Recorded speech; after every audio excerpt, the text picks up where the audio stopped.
नमस्कार दोस्तों। Market money education के यूट्यूब चैनल पर आपका बहुत बहुत स्वागत है। दोस्तों, जैसा कि हमने कल निफ्टी और बैंक निफ्टी को एनालाइज किया था, कहां पर हमें सपोर्ट मिलेगा और कहां पर रेजिस्टेंस मिलेगा, और ठीक मार्केट ने आज वैसा ही रिएक्ट किया।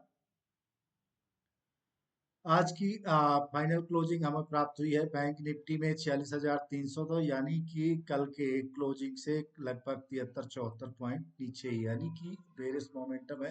अगर डेली टाइम फ्रेम में देखें तो एक बेरिशनेस दिखाई दे रहा है, यानी कि ऊपर साइड में भी वीक है, नीचे यानी इंडिसाइसिव है।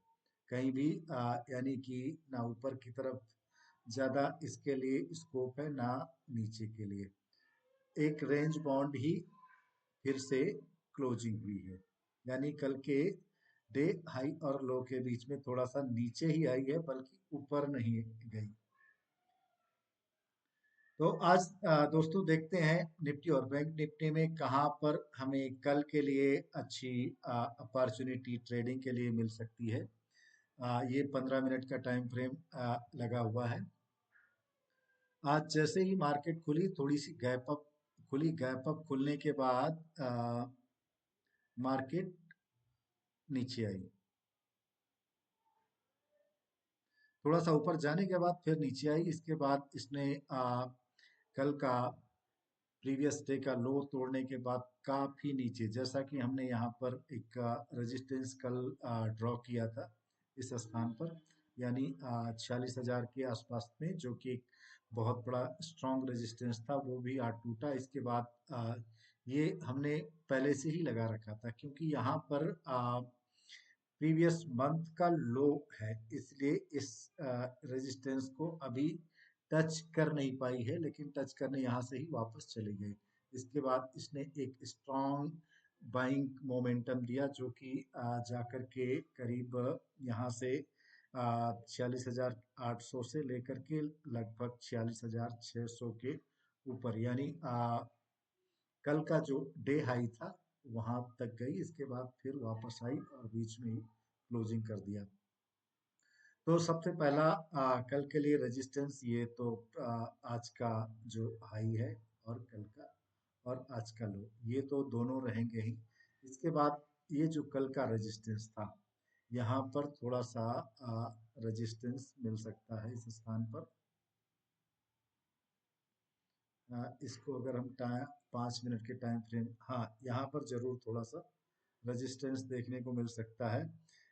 बेशक इस लो को टूटने के बाद अगर यहाँ फ्लैट कहीं पर ओपन होती है और इस लो को टूटती, यानी यहाँ के आसपास में 46,100 के आसपास में आती है, तो फिर इसका जो आज का डे लो था वहां तक फिर से आ सकती है। और अगर इसको भी तोड़ती है तो करीब 45,600 के आसपास तक का डे साइड में, यानी पुट साइड में हमें ट्रेडिंग अपॉर्चुनिटी मिल सकती है।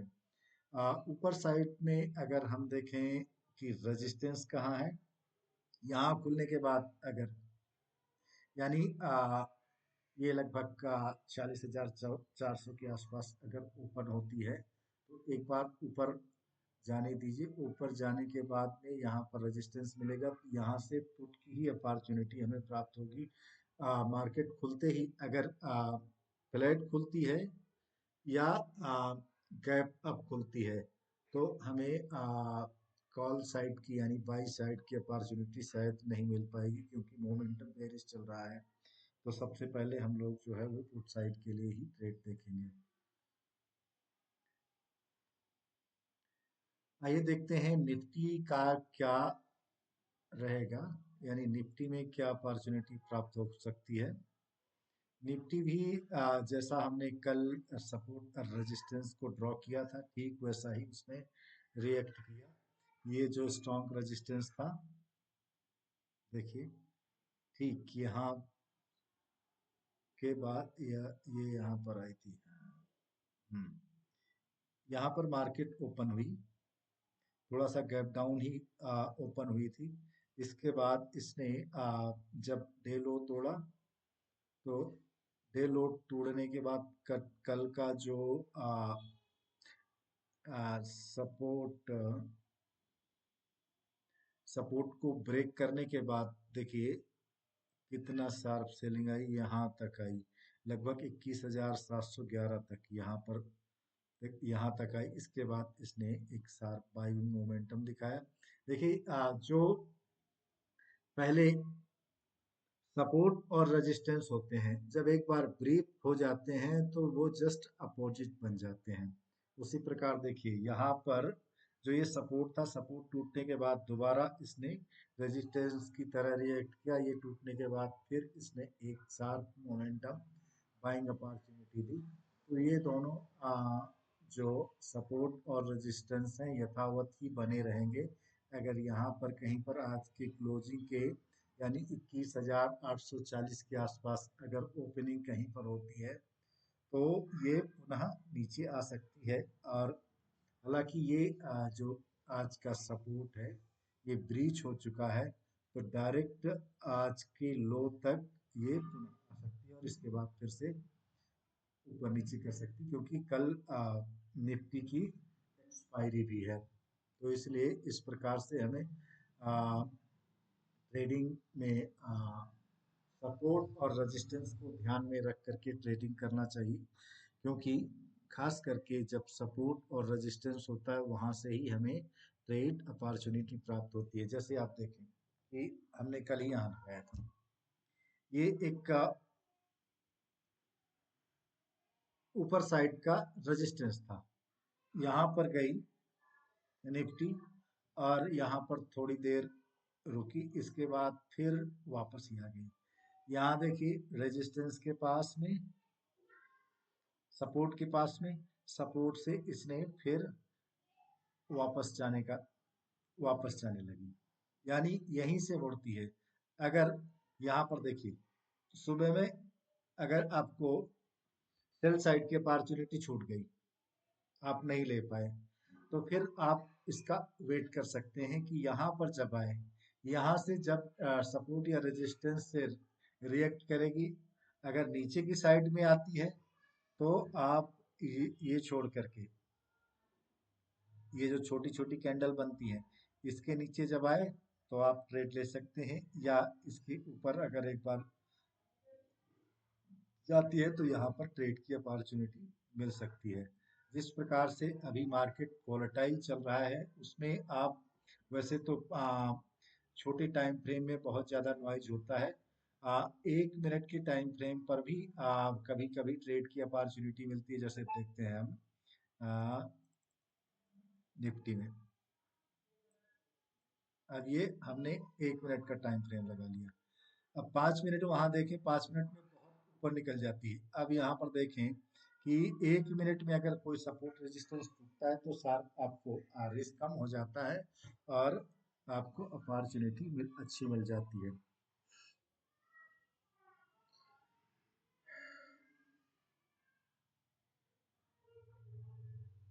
तो इस प्रकार से दोस्तों हमें सीख करके, नॉलेज करके, सपोर्ट और रेजिस्टेंस को अच्छी तरह समझ करके कि कहाँ से हमें ट्रेड लेना चाहिए, उस प्रकार से ट्रेडिंग करते हैं तो हम लूज बहुत कम करते हैं। हमारी साइकोलॉजी जो है वो कॉन्फिडेंट रखती है कि हमने जो कुछ भी लिया है, क्योंकि सपोर्ट और रेजिस्टेंस पर जब हम ट्रेड लेते हैं तो हमें रिस्क बहुत कम होता है। इसलिए कम होता है क्योंकि जो कैंडल ब्रेक करती है सपोर्ट और रेजिस्टेंस को, उसी कैंडल के नीचे सीधा हम आ, अपना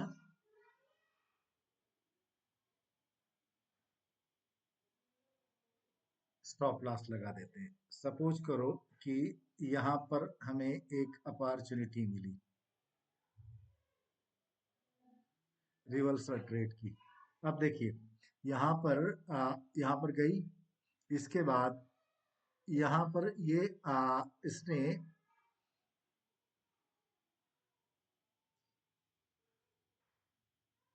इस स्थान पे इसने स्ट्रक्चर को ब्रेक किया, तो इस स्ट्रक्चर के नीचे वाली जो कैंडल है जिसने ब्रेक किया, यहाँ पर हम आ, अपना एसएल रख सकते हैं। इसके बाद देखिए यहाँ से यहाँ तक आई, ठीक है। फिर इसने यहाँ तक का हमें मोमेंटम दिया। अब यहाँ पर आपने एस एल लगाया, इसने बाउंस बैक भी किया लेकिन एस एल तक नहीं पहुंची। अगर यहाँ तक पहुंच करके एस एल हट कर दी, वैसे तो हमें 1:1 यहाँ पर मिल गया था। यहाँ पर हम थोड़ी क्वांटिटी बुक करके फिर अपना जो रिमेन है वो बाइंग प्राइस पे रख देते। तो फिर देखिए आपने यहाँ तक का इसने कहाँ कितना बड़ा मोमेंटम दिया। हमें ट्रेडिंग अपॉर्चुनिटी यहाँ मिली 21,899 तक, और नीचे डाउन साइड कहाँ तक आई, 21,820 तक, यानी लगभग 80 पॉइंट का। और हमारा देखिए एसएल कितना था, बहुत छोटा सा, छोटा सा। देखिए इस कैंडल के नीचे हमें एसएल रखना था 21 पॉइंट का। 21 पॉइंट के एसएल में इसने 1:4, 1:4 हमें प्रॉफिट दिया। तो इस प्रकार से अगर हम ट्रेड को लेते हैं तो हमें रिस्क भी कम मिलता है और रिवार्ड अच्छा होता है। जब हमें रिस्क होना है तो यहाँ पर 20-21 पॉइंट या 25 पॉइंट पर भी मान के चले कि यहाँ पर इसने 21 पॉइंट दिखाया, तो आप 25 पॉइंट पर एसएल आप अपना रख सकते हैं।